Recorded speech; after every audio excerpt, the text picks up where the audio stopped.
Welcome to another live edition of An Earful. And I'm your host, Lemuel Applin. What an awesome time. What an awesome day. Oh, I just thank God for this opportunity to share with you. Man, I'm telling you, God is moving, and you got to be moving too. Nothing comes to someone that's doing nothing. No, all of us can get up and do something because all of us have a divine purpose. And today we have another exciting show for you today as we're getting involved with what's going on in our community. Nationwide, violence has been prevailing, and it's time for us to take a stand. And that's what we're going to do. And we're going to fill you up today with some motivation and encouragement to get up and do something about your community. Yep, that's what it's about. It's about community. You and I loving on each other again. It's time for us to bring the love back to the city, love back to the community, love back to the families. And that's what it's about. Men, we got to stand up and be men. Don't be afraid to stand up for what is right. And right is always right. It's never wrong. Well, we got some hot guests for you today that is taking a stand and been taking a stand on different topics that's been affecting the community. And these fellas have been very instrumental throughout the city of Detroit.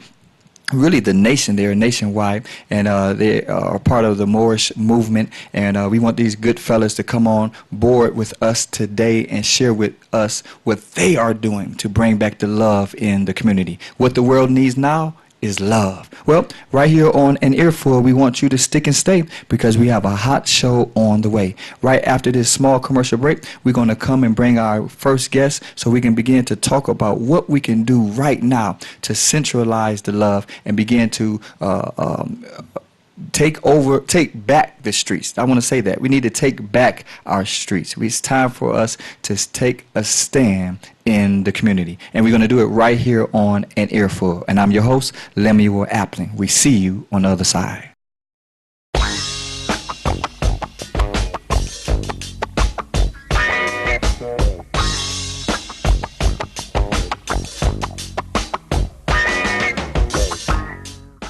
Now you can watch WHPR TV 33 on Fire Stick. Catch all of your favorites. Stay informed. Don't miss a minute of your favorite talk shows. Call, text, tweet, post. WHPR TV 33 is worldwide on Fire Stick. For more information, go to FirestickTVNetwork.com or call us at 313-868-6612. WHPR TV 33, a Watkins Broadcasting Company.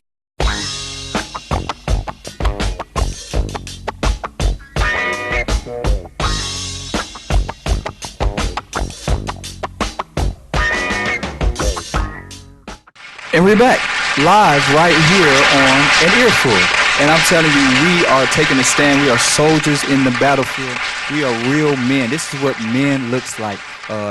Men of valor who understands that the community would die if the men won't take the stand. And we're here today with some ministers that are from the Moorish community, and I'm telling you, these guys are 10 toes down in the community, and they are always doing what they can to uplift the young brothers and correct the old brothers and let us all know that we are responsible for what's going on in our community. I would like to introduce you to our guest. We have, and I know I'm about to botch his name up because I've been trying to say it in my name, but Lord Jesus Christ. Remember, it's French. Me and you got French connections. It's F-U-Q-U-A, Fuquay Bay. Minister Fuquay Bay. And Minister... No, he's not. Brother Stewart Bay. Okay, Brother Stewart Bay and Brother Fuquay Bay. Quay Bay. We good. Y'all know I'm bad with names, and but I thank God for these brothers who's coming here to share with us today the importance of all of us being involved in the community. He's talking to you. Come up close to your mic. Okay. Okay. Now, what's up, fellas? What's going on? How do you feel about the state of our city at this time? Well, it's really a sad day. It's a sad day when we can't come together under the banner of love, because it is very necessary that we galvanize as a people, coming together, not just in tragic times, but come together and have some good times. You know, we have been plagued with violence coming out of both pants legs, so we had to put boots on the ground. You know, we are losing our young and middle-aged sisters. We just losing people. Let's put it like that. And it appears it's at the hands of our very own. So some of the mechanisms of morality have been deducted from our everyday behavior, and it's going to take the motivation. It's going to take the sensitivity of a people relearning certain fundamental principles built upon love, truth, peace, freedom, and justice. And we're here to give them a dose of that reality, because we are for the uplifting of fallen humanity. And when we're talking about humanity in general, our sisters represent humanity, because that is the birth port in which all humanity manifests from. So we must be out in the front. Males have always been protectors in society, but through certain other narratives, it has been something that has been put in to pry us apart, and furthermore to demonstrate levels of disrespect. So we want to come in and be more intrinsic in the values of love. Wow. And from your perspective, brother, because some people may not know what's going on right now. What's going on that led us here today? The lack of love. Wow. That's what, if we don't demonstrate love, then this is the result of it. Okay. So the lack thereof is why where we at today. Okay. So we've been having some. I think they're trying to make it a serial thing. They're trying to say it's a serial killing. I don't buy that narrative. But do you think that it's one person doing it, or just a random act of violence been going on? Well, I have been in various meetings that DPD has called to address this issue, and that we know that it has been multiple homicides in the city. Yes, sir. That it seems like serial killer is a buzzword to get people, appears to be more up in arms, right, to give them a particular target to look at. And that has been did based upon certain profiles that one individual, that they believe they have the individual of interest in custody. And that's like anything else. You have to identify the target. That's right. Once you identify the target, people are a lot more relaxed as far as that's concerned. And they put a face to it. Exactly. Yes, sir. You know, because you can say enemy and people like, well, we got to direct. Who is it? How do they look? Right. So that's the same thing happened in this case, and I'm with you and in full support of that. It is evil that is running rampant, and wow, evil manifests in anybody. Yes. And as a result of that, people can end up not going home that night, not being no longer useful in the family, because evil has taken them off the planet. So yeah, I'm in full support that it is multiple individuals involved in people being murdered. So now when we looking at this thing, it's appearing to be black on black crime. Is that because this is a black city, or is it because the black people have lost the love for each other? Well, that's kind of complicated in and of itself. Yeah, it is. Because black, according to science, means deaf. Okay. So when you get to calling the people black, and when they look it up and it has a lot of negative connotations attached to it, they kind of find themselves worthless. So when we're talking about people, we're talking about the human family, and yes, I like that. And that unites us all together. So it appears that it is people like you and I, right, that may be responsible for committing some of these crimes, because we have to put a better face on who these people are. who are we as a people collectively, and what are the values that we represent? So in certain communities, based upon poverty and based upon other mental disorders, you can have what we're having today. But nevertheless, let me state this, that communities can come together just as they have been coming together, fighting for one central cause, and that cause is to reinstill love back in the community by reevaluating what has been going on. It takes drama, it takes conflicts to bring those type of things about, and it's God's time, because sometimes we can just have a bunch of good ideas, but we want to have God ideas. Right. And we have God ideas, then God tends to manifest, and he tends to show up and to show out in those individuals that are dedicated toward God.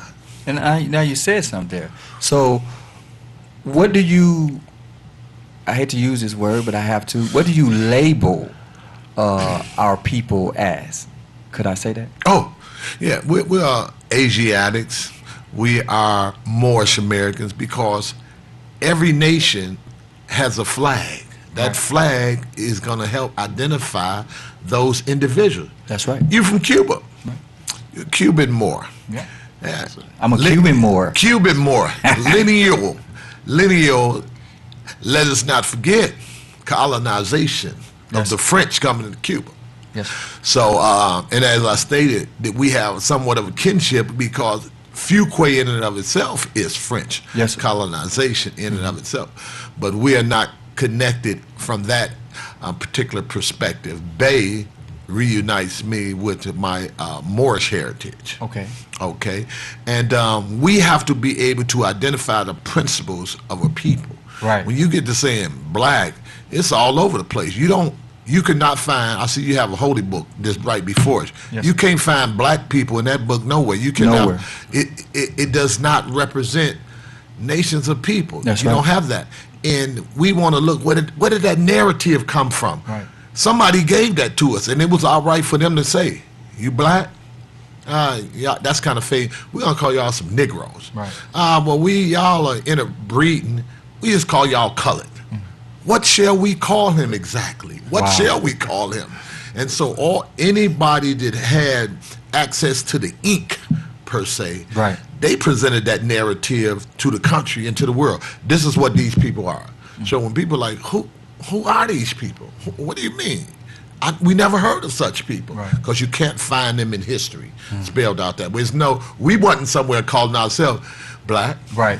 We never did that. And that means when we read something and it says the black people, we don't write about that. We don't say, hey, where's the black people at? We'll speak like, where's brother so-and-so, so-and-so, where's sister so-and-so, so-and-so. And if somebody is different than us, we have come up with this narrative, where is, that Japanese guy that stays around there, still in reference to nationality. That Chinese guy. So that means a Chinese is not writing about it, a Japanese is not writing about it, and someone that's different. So anytime we start seeing black showing up to describe a people, then we got to say, well, who's writing this? Right. And then what is the spirit in which they're writing that in?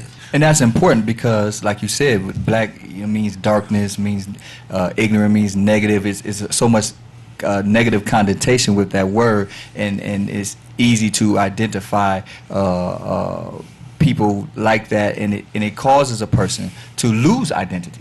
Yes. Because it's no select identity. You know what I'm saying? No history track for it.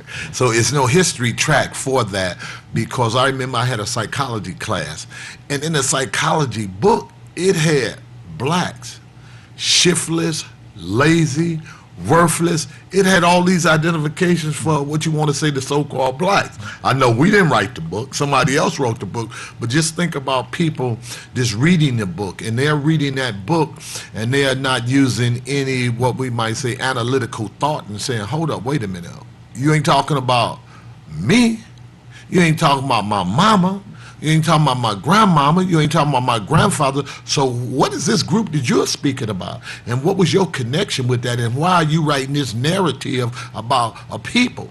Because you don't find, when you using the color scheme, you don't find what they call the so-called white people. This ain't being racist. This is being factual. Right. That you don't find people writing that narrative putting them down. Right. They want to talk about that somehow or another they got the building the civilization, but that's another story because they'll tell how they came into civilization and what they did once they were there and what they did wherever they went. These are just the facts. You know, we know something about Roman history and what the Romans did, and now we have that manifested in gentrification here in the city of Detroit. So it's like somebody said this, and these are the facts, and I'll repeat that. If, in fact, this was launched, this type of attack or this type of epidemic was launched against another group of people, they would have shut the city down. If Amber had been missing out there, and Amber was coming up missing in these different, the National Guards would be in here. Right. We'd shut it down, house to house. That leads me to my next question, which is, how do we get our people to unite under one flag? You have, religions that try to unite from a standpoint, but it still divides us. You have social groups that try to unite us, but it still divides us. So how can we create a flag and get our people to come up under one umbrella? Or is that even possible? Well, we're talking about United Nations. I'm not talking about that United Nations. I'm talking about this United Nations, because customs should never alter the nature of truth. The truth of God and his people is the truth of God and his people. A lot of times we get what I want to say, we get sidetracked by somebody else's name. We stop doing critical thinking. Right. And we're being told what to think and how to think, as opposed to let God show us how we should be moving. Right. And there's certain fundamental things that we have. We should love one another. Yes. That should be prevailing in all religious texts or all principles and morals. We should love and care about one another. We should want to see one another progress. So how is that? But is it a lost cause? Because I was at the gas station a couple of months ago. Matter of fact, I was at the liquor store a couple of months ago, and matter of fact, it was a year ago. Now that I'm remembering, it was last summer, and a beautiful woman of color was in front of me, and it was a hot day, so she was revealing in her dress and looking very sexy. And after she finished her purchase, Is you all right? Huh? You all right? Can I say that? Yeah, because it seemed like you was reliving that moment with I the was. smile. I was. Go And, continue. I was in the moment. I had, after she left, the guy who was running the cash register, who was Chaldean, he said, "Wow, man, you see that? Ooh, man, she bad, man. Oh, you should, man, if you could work here for one day, I'm telling you, man, you'll see all kind of stuff." And he went on to rant and rave about how our women dress. Yes. And he was talking to me as if he wanted me to chime in and agree with him. Yes, but I conjured up the dumbest look I could in my facial expression and just looked at him like he was stupid, like, finished my purchase and just walked off like I'm not, even I'm not accepting that, because guess what? I cannot go to Dearborn and gawk at their women. Say that. I can't go to Dearborn and say, "Wow, look at these women and how they're dressing." Right. Number one, they don't dress like that. Right, they ain't gonna allow. And number two, if I were, now maybe in the city, other Chaldean man may not say that to me, but if I go to Dearborn and speak like that in their presence, I've never done it, but I'm pretty sure that it would be some type of felt vibe from them. They're gonna run you about it. Yeah, run me about it. See, but we got the Arabs in Dearborn, and then 7 Mile east side over in that area, they had a lot of the Chaldeans, and probably in Cant. See, because now look at that. Well, let me get to my question. My question was, how can we get our people to love on each other enough that we respect, number one, ourselves and respect each other?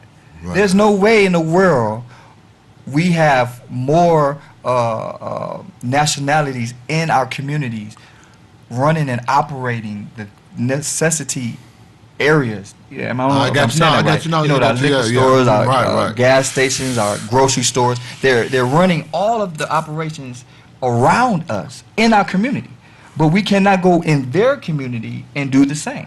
Right. So how can we get? This is my question. How can we get our people to value who we are and begin to change the narrative within ourselves where we are doing services and patronizing ourselves. Am I saying that right? Am I coming across right? Exactly. Well, the information is vibrational and it has already made contact with us in that respect, because that's like one of the big questions. And do we have the antidote for a situation like that, since it's so far ahead of us? Do Yes. we really have that antidote?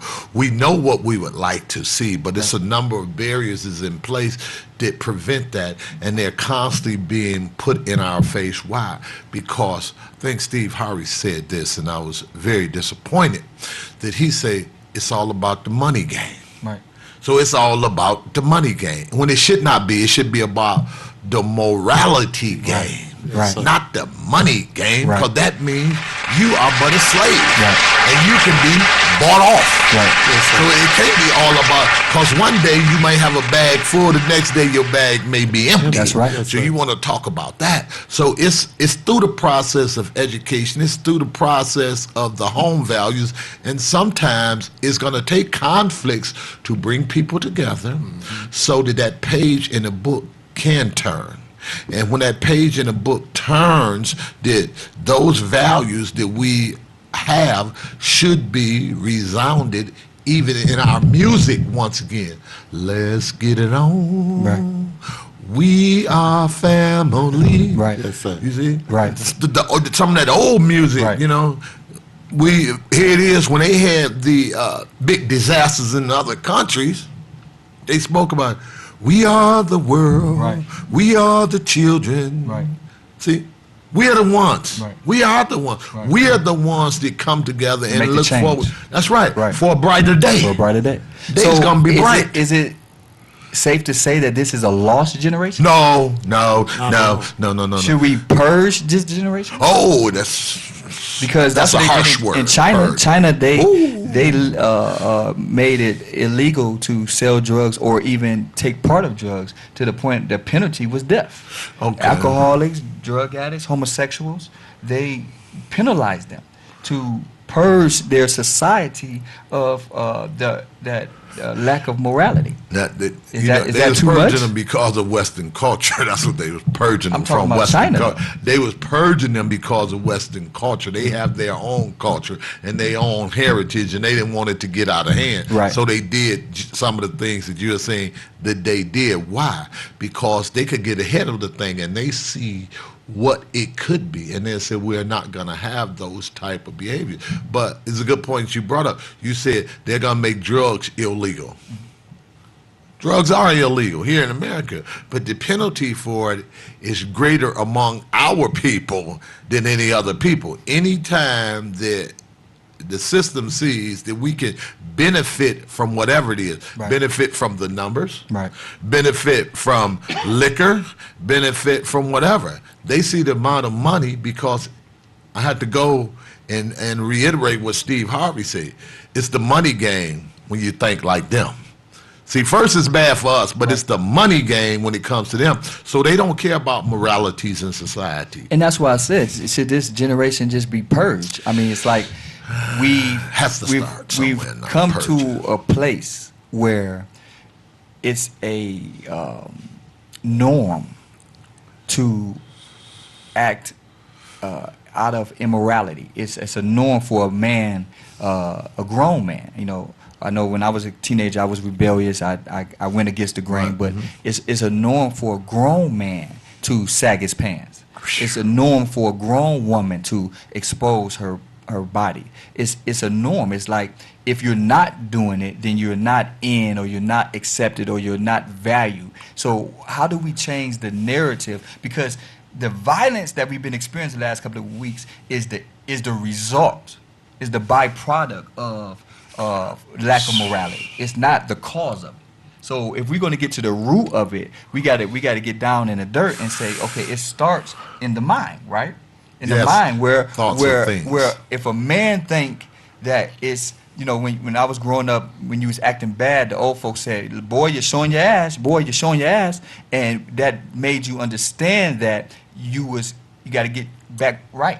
But let me say this. But now is what they do on purpose. We valued and had respect for our elders at that time. So when they said something, it was no back talking because we valued that. Because And they it was corrected and us. there was consequences for that Yes. in that vein. Yes. You know, nothing to get your head busted, get you slapped in the mouth, or get you a bloody nose quicker than you saying something about somebody's mama and you don't even know her. Right. Then mama jokes get a lot of people in trouble. Right.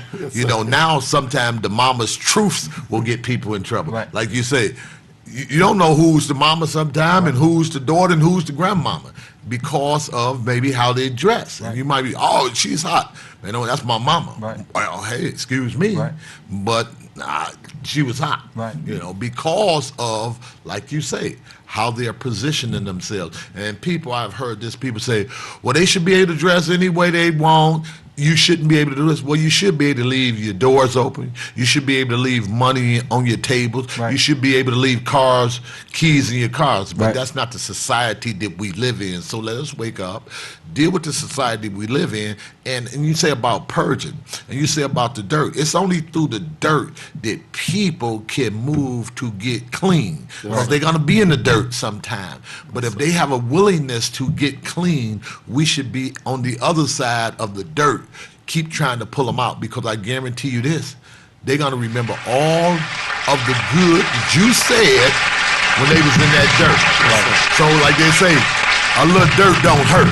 But at the same time, I think we are pacifying a lot of it. Like you said, when we was growing up, it was nothing to get whipped with a stitcher cord, with a frying pan, to get, you know, whatever it took to correct you, it was done. So it made men out of us. But then some of us that grew up say, well, I'm not going to whoop my children like I was whipped because I didn't like being whipped. But they didn't take into consideration it was because of the whipping that made them a success, or because of the whipping that kept them out of trouble. It was because of the whipping Talk about that they Talk grew about up that.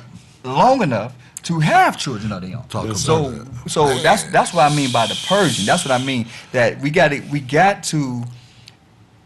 It has to be a consequence that causes change. And when, you know, even in the Bible or in the Quran, when it talks about a thief is caught, cut his hand off, you know, that speaks to all the other thieves. Hey, you don't want to steal no more. You know what I'm saying? When you do something drastic, Right. it helps overturn that dirt. If we can stay on that dirt analogy, it helps overturn that dirt so that you can plant new seeds.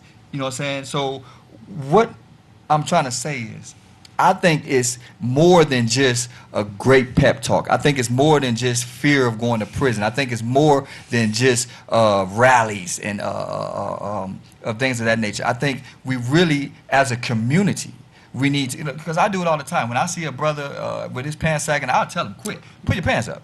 You know what I'm saying? I don't care who you are. I'm going to tell you, put your pants up, because I don't want to see your butt. That's right. And I'm not looking at your butt. You're showing it to me. You know what I'm Yes, saying? sir. If I see a lady that's pregnant and she's smoking a cigarette, I say, what are you doing, sweetheart? Right. You know, you're not supposed to be smoking no cigarette. Your point is an excellent point. I just want to get this little Yes, sir. snippet. When young men are walking and their pants are sagging, somebody ought to take a video of that and show them just how you look from the back. Because you know, we always looking at our fronts. We can't pay attention to our backs. And if you saw that, I don't want to see no heads. I just want to see from the waist down. And now, can you make that distinction? Is that a woman's butt, or is that a man's butt, or that's just a butt? Right. And with that being said, we're living in a society now where everything is so provocative. Somebody may say, oh, that looks good. Then you reveal the rest of the picture, and that's a man. Right. Because you are drawing attention to that, because that's an attention drawer. Right. So it's much more misogynist, as people say, from that particular perspective. And it has nothing to do with a man or a woman. It has something to do with the way society is being shaped. And we better know who the shift shifters are out here in society, because they have a bigger appeal to the media to push a certain narrative like you spoke about. Certain things that take place in the city You won't see it in some of these other communities. Sometimes they have ordinances against that. You won't see it. Oh, yeah. But in other words, they saying, hey, let them run rampant in Sodom and Gomorrah. Right. Just as long as they don't come out of here, let them run rampant over there. It feeds a little bit of what's going on with them. Let them go ahead and run rampant. They're gonna, and it's happening. They're gonna destroy themselves because they could just as well come out with the narrative. When I came up, they had Nielsen ratings and they had other things. Right. If it's offensive, they're not putting it on TV. That's right. It's not even going on TV. They control that. So when you had these very impressionable minds, because now their minds are like sponges, they're eating up this information. So if they see you being nice and sweet and gentle and doing what your parents say, that is the type of behavior they tend to pick up. Because a lot of times through television and brainwashing, because they washing the brain of some of the good things and putting some of the bad things in it.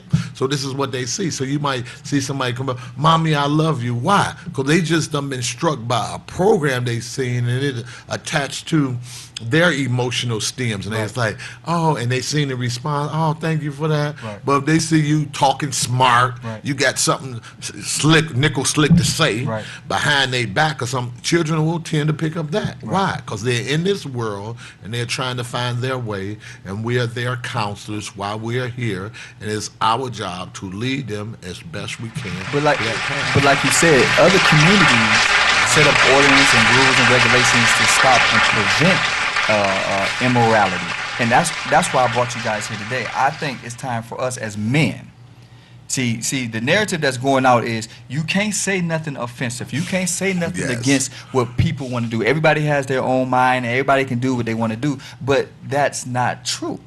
And when we grew up in a time where you couldn't, and people kept you in check. If you was up the street, down the street, at school, at work, at play, it was somebody there saying, no, you can't do that. No, you can't do that. And it kept you balanced. And I believe that's what we got to go back to in our community. We don't need to be policed by other communities or even mimic other communities. We know what's right and wrong. That's but right. we as men in our community, we have been taking the back seat, and these others who are super sensitive community. We super sensitive, super emotional sensitive about the wrong things, though. Come on now. The right things that we should say something about, we don't say nothing about.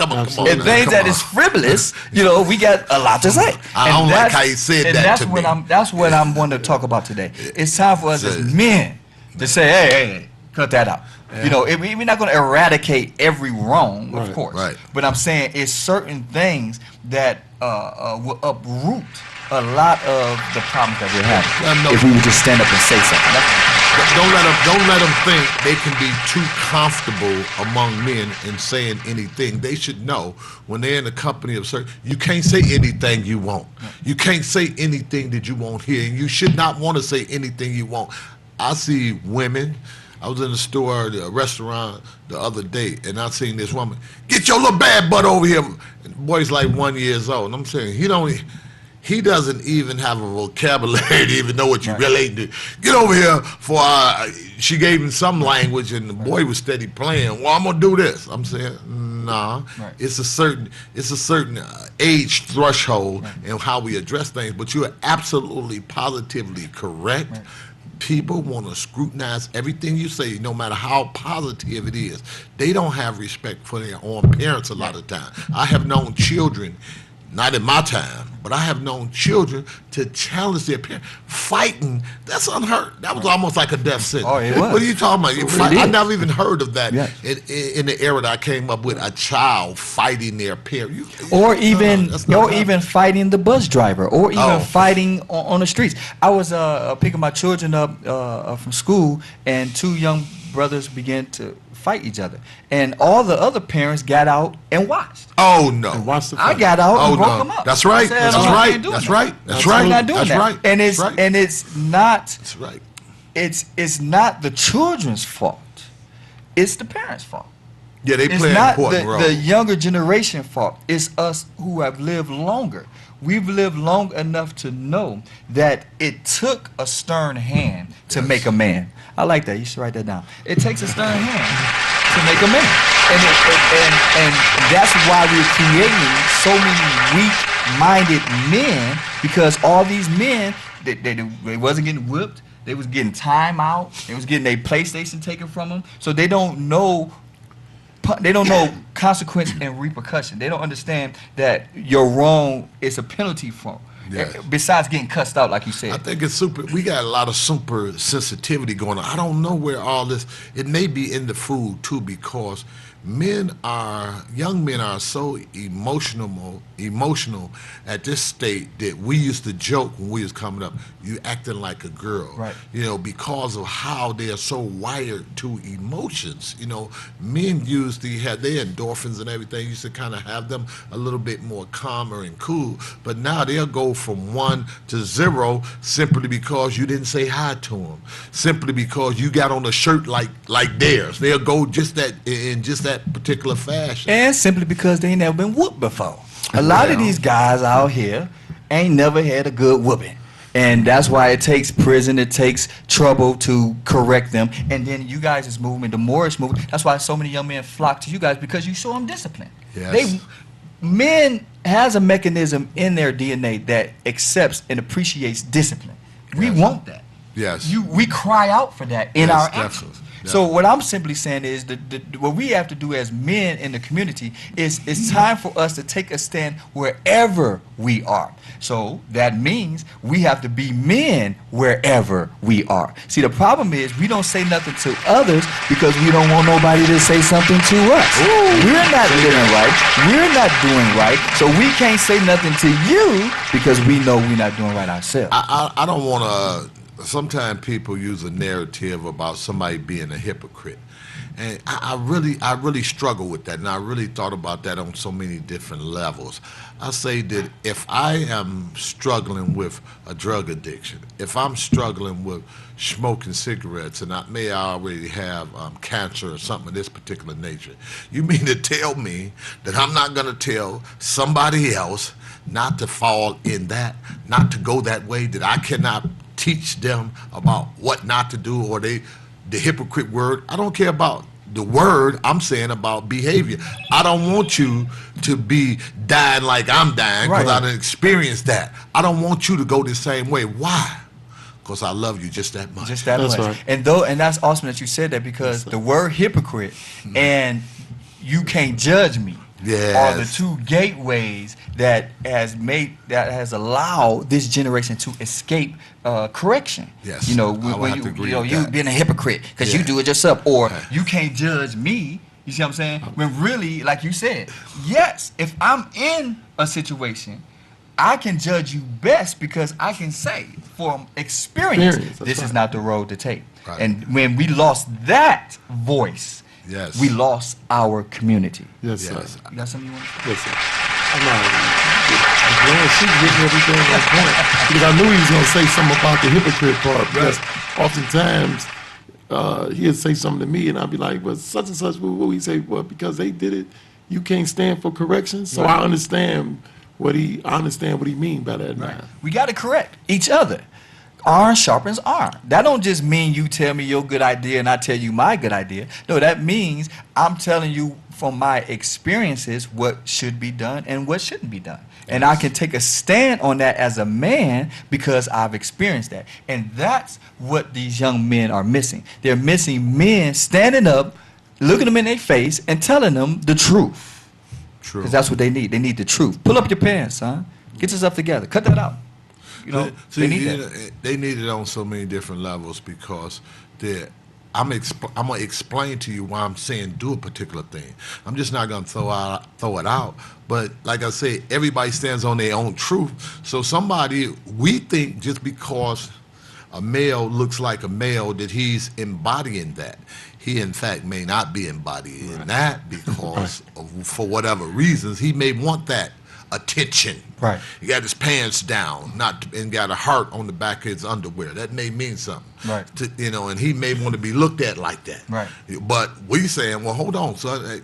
No, nobody shouldn't be looking at that heart right there. No, you don't know better is what we're saying. Well, we tell him you apparently don't know better. No, he might be telling us we don't know better. And that's another show.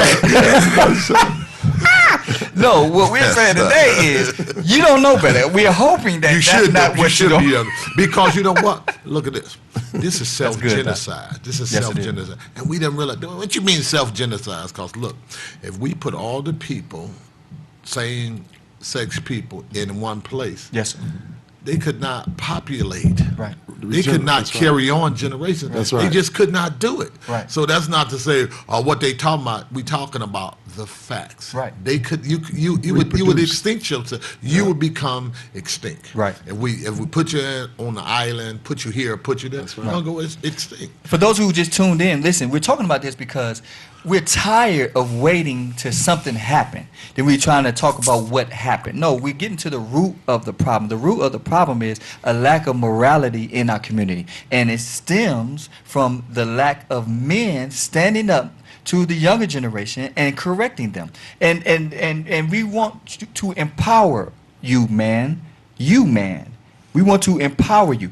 Don't allow your idiosyncrasies, your shortcomings, your habits, your addiction to make you feel like you cannot speak into the life of somebody else. No, you have more experience to be able to speak in the lives of somebody else than anybody else because you know better. So we need you to stop using that as an excuse and use it as a reason to do better. Yes, you may have a past, because I got a past. We all got past.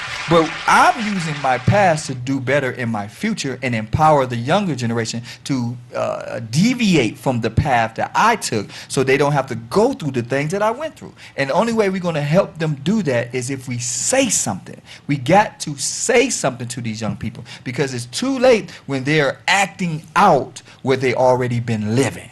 And we got to speak up on that. It's a lot of it's even a lot of hurt dealing with young men that have been fatherless in their lives, and they feel that they have to raise themselves, and they don't necessarily receive some of that good energy and that good corrective outlook because they feel that they have been betrayed to some extent. So they'll be anti-authoritarian based upon the pain that they're dealing with for not having a father, for not having, per se, a male figure in their lives. And sometimes they have been switch mode. It's a very interesting culture. Sometimes your mother may have one person that she's dealing with, and you start to become attached to that individual because they're teaching you some righteous things, and for whatever reason, they're no longer dealing with your mother, but it was still a bond there. But now the mother don't want you to continue that connection because she mad at you, and she don't think, even with the father, she don't think about the future of the young men. Right. She wanted to tell her story as opposed to letting the truth be known. She Right. don't. She wants to tell that story. These are just facts that we deal Yes, with it in our is. culture. Yes, it is. That she don't want to allow that young person to find their way with the other parent, and that's very hurtful. Right. You know, they use the children sometimes as money pawns. Yes, they do. You know, well, you can't see your child because you ain't gave me no money. Right. You ain't gave me what I want. You ain't paid your child support, so you can't see your child, as though the money was a necessity in seeing the child, that it was necessary in place. And we know God don't like that. Right. Because God didn't build it on those type of principles. Right. And people, even women, they're hurt because they don't have that income, and they try to find a way to strike back, because if you no longer have those type of passions for them, Right. they don't want you to transfer that to the child. What I mean, the passions, to where now most of your energy is directed toward the child. They want it directed to them, so they'll use the child as the blocker. So we need the women to be it's a team women effort. again. Team effort. See, for a woman to uplift her man and to follow her man doesn't make her a weaker woman. Ooh. It makes her a stronger woman, because it takes a strong woman to follow her man. But society, see, we allow society to create and dictate the narrative, then we'll continue down this dark path that we're going towards destruction. But when we come together, and I think another show we need to have where we invite some ladies to come on so that we can come to an understanding, because you said something in the beginning about us coming under a flag, coming under a flag, and we need to create that because we're losing the battle, and it's like men like us who are trying to hold up the fort and do right. We're fighting against ourselves if we don't get to the root of the problem. You understand what I'm saying? It's we got to get to the people out root. here. And the way we get, no, I'm saying we all are fighting, but we got to get to the root. The root is mother, father, husband, wife in the home. And if you're not in that structured type of home, then it still have that respect. Right, there you go, respect. As that's your father and that's your mother. That's right. You see, Exactly. so that the children Your are children. being raised with morality. Because see, it's too late. Like right now, we're talking about all these women that's being killed on the east side. We're talking about these guys, all these guys that's begging at the gas stations. All these things are the effect The of result. and the results of the broken home. Yes, sir. So we got to fix the home if we're going to fix all the other problems. As long as we're talking about the other problems, we're just putting patchwork Band-Aids. or Band-Aids, duct tape. Yes, sir. We're not rectifying. That's what the word I want. We're not fixing anything. Right. So that's what we're talking about today. We want to fix some stuff, and it takes, ladies, for you to stand up and say, okay, if you have an issue with your baby's father or your husband, then we got to go back to what the old women used to do. That's something you and him talk about in the privacy of each other and not in the front of the children. We got to get to the place where, even as parents, we're not. I see so many baby showers for young women, number one, Yes. and then single women. We Yes. got to cut that out. We're glorifying babies out of wedlock, and that's a problem. We have more baby showers than we have weddings. Our music, it glorifies killing. Everybody want to kill somebody. Everybody want to do their brother harm. We got to cut that out. But somebody is allowing that narrative to be pushed. Anytime you want to give millions of dollars when people are talking about death and destruction in their own community, I guarantee you this. If it was if the music was different like Public Enemy, KRS-One, you won't have a lot of them $1 million contracts. Right. When you're talking about fight the power and the corporate greed and things of this particular nature, you didn't have a $1 million contract then, but you won't have them just hypothetically. You're saying get the Jews, you won't have $1 million. If you say get the Ku Klux Klan, they won't give you $1 million contracts. If you say get the man, you won't get $1 million contracts. But if you say get them niggas, oh, well, here go $1 million for you. Here goes some money for you. Shoot them niggas. Shoot them in the head. Get them when they're dead. They build upon that, and they don't know we are rhythmatic people. So they got what they call music worms or earworms, and we keep hearing this narrative. It's like you being programmed. And we are. You go automatic. Well, I'm going to shoot him in the head. I'm going to kill him dead. Yes, sir. These type of things ring out automatically. So now all they do is put the gun in your hand. That's it. Once the gun goes to your hand, where's it going to aim at? The music said shoot him in the head and he'll be dead. Right. So this is why you have so many headshots. You know, so many, I want to shoot him in the head, he's going to be dead. All these type of course, it comes partly from the music helps to trigger those particular things. I do want to say about community leaders, because we have some community leaders that show up. Yes. Time at the time, Yes. at the time, at the time, at the time. Yes. And, you know, I work with a number of them. Yes. You know, matter of fact, Stafari, he called me and said, brother, I can't make it. Right.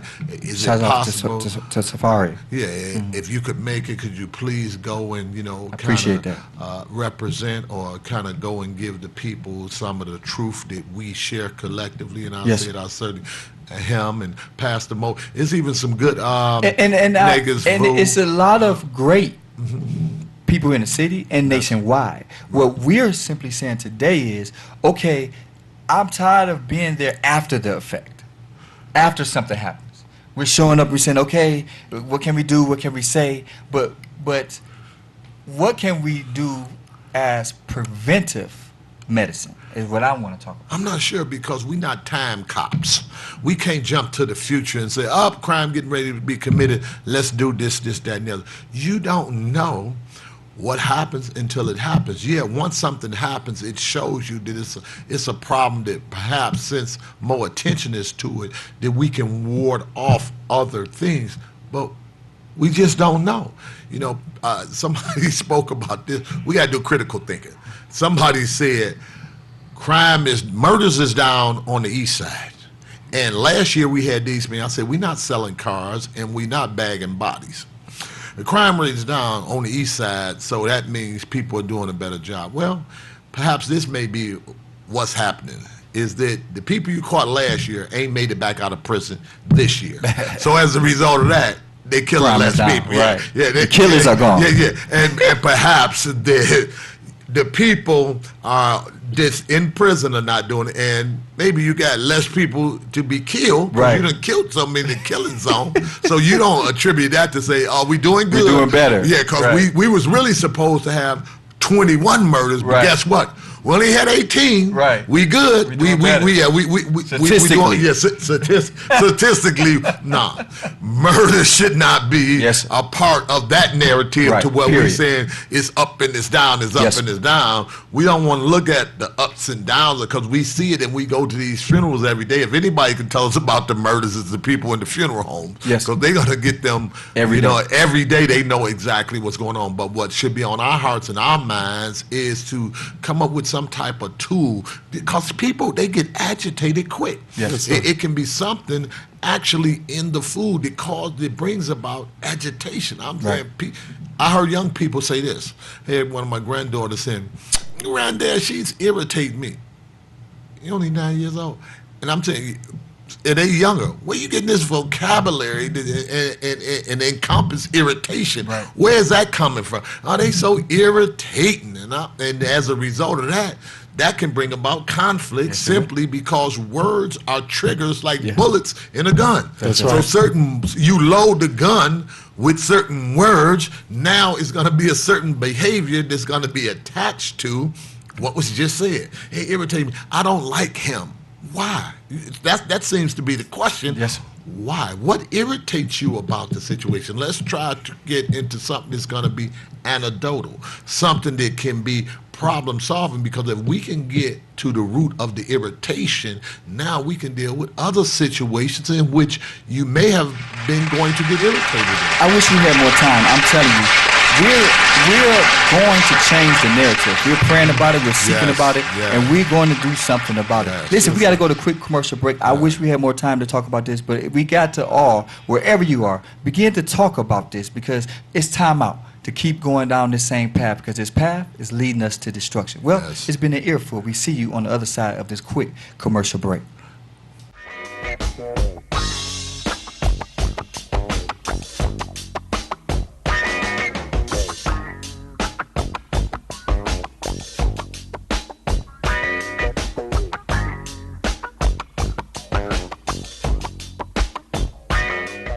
Welcome back. We're live, and I wish we had more time. We thank God for Minister Fuquay Bay and Minister Brother Stewart Bay.